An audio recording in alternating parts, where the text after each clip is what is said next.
안녕하세요, 이 팀장입니다. 오늘은 정치사회 분야의 시사 이슈를 다루는 콘텐츠를 진행하려 합니다. 지난해의 콘텐츠에서도 말씀해드렸지만 너무 예민한 정치 사안의 경우 대학에서 면접 질문으로 다루지는 않기 때문에 주로 사회적인 이슈에 대해서 다룬다는 점에 대해 알려드립니다. 그리고 이 팀장이 올해 여러분께 소개해드릴 만한 정치사회 이슈가 무엇이 있을까 열심히 찾아보던 중에 저출산 고령화, 수도권 편중과 지방 소멸 문제가 우리나라에서 핵심적인 문제인 만큼 어쩔 수 없이 이와 관련한 문제가 상당히 많았는데, 이는 학생 여러분들께서 학교 정규 활동 과정에서도 흔히 다룰 수 있을 만큼 보편적인 주제이기 때문에 최대한 다른 이슈를 가져오려고 하였습니다. 해당 문제에 관심이 있는 학생들 또는 수치 통계적으로 인구 절벽 및 소멸 문제에 접근하고자 하는 학생들께서는 20살에서 39살 여성 인구수를 65살 이상 인구수로 나누어 계산하는 소멸 위험 지수, 산업연구원이 개발한 K지방 소멸 지수 등의 탐구 주제도 있다는 점을 알려드리며 바로 시작해보도록 하겠습니다. 정치 사회 분야의 첫 번째 이슈는 청소년들의 SNS 중독과 관련한 문제입니다. 미국 캘리포니아주에서는 지난 9월 부모의 동의 없이 SNS에서 미성년자들에게 중독성이 있는 콘텐츠를 제공하는 것을 금지하는 법을 제정하였습니다. 또한 프랑스 전문가들은 13세 미만 아동에게 스마트폰을 금지하고 18세 미만 청소년들에게 SNS를 금지해야 한다고 정부에 제안하는 보고서를 제출하는 등 세계 각국에서 SNS 사용 연령을 제한하거나 규제를 강화하는 흐름을 보이고 있습니다. SNS 중독의 문제점은 꾸준히 지적되어 오고 있습니다. SNS로 인해 타인과 비교하는 문화가 확산하여 청소년과 성인을 가리지 않고 보여지는 삶에 집착하고 자신의 삶에 대한 만족도가 떨어질 수 있으며, 쇼폼 콘텐츠 등 SNS를 통한 빠르고 즐거운 경험은 도파민을 분비시키는데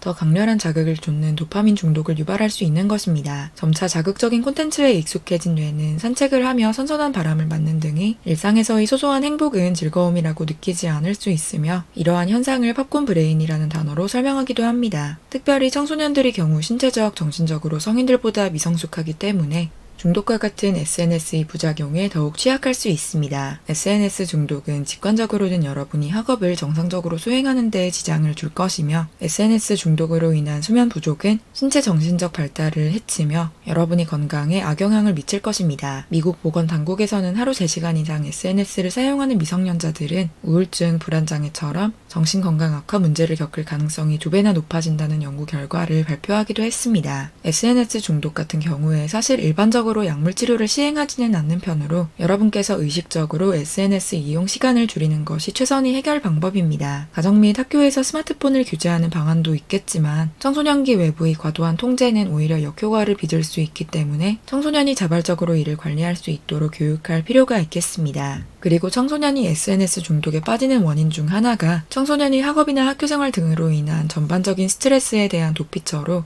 SNS를 활용하기 때문이기도 한 만큼 청소년의 정신건강 관리 중요성에 대한 목소리도 나오고 있습니다. 최근 인터넷 중독을 전자약을 통해 치료할 수 있다는 연구가 발표되기도 한 만큼 이를 SNS 중독 치료에 접목할 방안도 생각해보시면 좋겠습니다. 청소년이 SNS 중독 문제와 관련해 출제 가능한 예상 질문으로는 첫 번째로 청소년 SNS 중독 문제의 원인과 해결 방안, 두 번째로 최근 미국을 중심으로 청소년이 SNS 사용을 제한하는 법안이 등장하고 있는데, 미성년자와 성인이 SNS 사용을 다른 수준으로 규제하는 것이 자유를 침해하는 것은 아니라고 생각하는지, 세 번째로 여러분들이 교사가 된다면 SNS에 중독된 학생들을 어떻게 지도할 것인지, 네 번째로 SNS의 경우 거짓되거나 폭력적인 콘텐츠에 무방비하게 노출될 수 있다는 단점이 있는데 이와 관련하여 청소년들이 SNS 사용을 어느 정도까지 제한하는 것이 좋을 것인지 등이 있겠습니다. 두 번째는 북한의 대남 오물풍선 살포 사건입니다. 북한에서는 지난 2024년 5월부터 수도권을 중심으로 한 우리나라 영토에 각종 생활쓰레기, 거름 등을 담은 소위 오물풍선을 지속적으로 살포하고 있습니다. 북한이 이처럼 오물풍선을 보내기 시작한 것은 우리나라에서 북한에 보낸 대북전단이 그 원인인 것으로 추정됩니다. 북한에서 필사적으로 차단하는 한국을 비롯한 여러 국가의 선진적 발전 정도, 그리고 북한에서의 삶이 상당히 비인권적이고 참담하다는 실상을 알리는 대북전단에 맞서서 대북전단을 오물로 간주하고 북측에서도 오물을 뿌리겠다고 선언했기 때문입니다. 오물풍선이 떨어졌다는 신고가 발생한 즉시 국군 및 소방관들이 출동하여 오물풍선을 수거하고 이후 내용물을 감식하는데 다행히 아직 생화학 물질 등 위험 물질이 들어있던 적은 없습니다. 하지만 오물풍선에 사람이나 차량이 직접적으로 맞으면서 직간접적 피해를 초래하고 있고, 일정 시간이 지나면 풍선을 터뜨릴 목적으로 탑재된 기폭제가 파주의 창고와 서울 주차장 지붕 등에 화재를 일으키기도 했습니다. 풍선을 날려서 공격을 한다는 것이 가벼워 보일 수는 있지만 풍선을 날리는 데에는 기상과학적 데이터가 필요하며 북한은 실제 풍선을 살포하면서 이러한 데이터를 쌓아나가고 있는 상황입니다. 혹시나 나중에 실제 위험 물질을 실은 풍선을 북한이 터뜨리게 된다면 그 위험성이 어떠할지 예측할 수 없는 만큼 전문가들은 이를 경계해야 한다고 강조하고 있습니다. 북한의 오물풍선 문제와 관련해 출제 가능한 예상 질문으로는 첫 번째로 북한이 대남 오물풍선 살포 사건이 배경 및 전개 과정에 대해 알고 있는지, 두 번째로 북한이 최근 적대적 두 국가론을 선언하였는데 이에 대해서 알고 있는지, 세 번째로 북한 오물풍선의 위험성은 무엇이며 우리나라는 이에 어떻게 대처할 수 있겠는지, 네 번째로 통일에 대한 찬반 의견과 이에 대한 여러분의 의견은 어떠한지 등이 있겠습니다. 세 번째 이슈는 배달 어플리케이션에서의 이중 가격제입니다. 이중 가격제란 매장에서 직접 식사를 하는 것과 배달 어플리케이션을 통해 주문하는 것 간에 메뉴의 가격을 다르게 운영하는 것으로 배달앱 수수료 부담이 이중 가격제의 가장 주된 원인입니다. 원래 이중 가격제라는 단어는 국내외 일부 유명 관광지에서 내국인과 외국인에게 가격을 다르게 매기는 현상을 설명하기 위해 주로 사용되었으나 최근에는 배달 어플리케이션과 관련한 문제에 이러한 단어가 더 많이 사용되고 있습니다. 코로나19 팬데믹이 끝나고 엔데믹 국면으로 접어들며 배달 어플리케이션들에서는 무료 배달을 통해 소비자들을 유입하려 하고 있는데 이러한 과정에서 가맹점들이 배달 플랫폼에 지불해야 하는 수수료들이 너무 증가했다는 것입니다. 맥도날드, 롯데리아 등 대부분의 버거 프랜차이즈 업체들은 대부분 배달의 민족, 쿠팡이츠, 요기요를 대상으로 이중 가격제를 도입하였으며 한솥 도시락 역시 올해 10월 1일부터 이중 가격제를 도입하겠다고 홈페이지에 공지하였습니다. 배달 플랫폼에 입점한 업체들의 경우 앞서 지속적으로 이야기했듯 수수료 때문에 실제로 매장에 발생하는 이익이 거의 없다고 봐도 되는 만큼 이중 가격제를 어쩔 수 없이 도입할 수밖에 없다는 입장이며 소비자들은 이에 배달 어플리케이션을 이용하지 않고 차라리 가게에 가서 매장을 이용하겠다고 하거나 배달 수수료로 인한 이중 가격은 이해하지만 그렇다면 이중 가격에 대한 공지는 제대로 해야 하지 않냐는 입장입니다. 정부는 지난 7월 이러한 문제에 대응하기 위해 배달 플랫폼 입점업체 상생협의체를 출범하였습니다. 올해 10월 말까지 바람직한 결과와 합의에 도달하는 것을 목표로 지난 8일 제6차 회의를 거쳤으며 수수료 부담이 적은 공공 배달앱 활성화 및 소상공인을 위한 배달 택배 비용 지원 방안을 발표하기는 했지만 사실 이해관계가 너무 제각각인지라 아직 뚜렷한 해결책이 나오지는 않은 상황입니다. 배달 어플리케이션 이중 가격제와 관련해 출제 가능한 예상 질문으로는 첫 번째로 이중 가격제란 무엇인지와 함께 이 이중 가격제의 도입에 대해 어떻게 생각하는지, 두 번째로 최근 배달앱 수수료 문제로 인해서 소상공인들이 골머리를 앓고 있는데 이러한 문제에 대한 해결책은 무엇이 있을 것인지, 세 번째로 특정 업체에서 이중 가격제를 시행할 경우에 이에 대한 고지가 필수적이라고 생각하는지 등이 있겠습니다. 그러면 오늘의 정치 사회 이슈는 여기까지 다루도록 하고 2025학년도 면접을 준비하시는 여러분들께 오늘의 콘텐츠가 여러모로 도움이 되시기를 바랍니다. 감사합니다.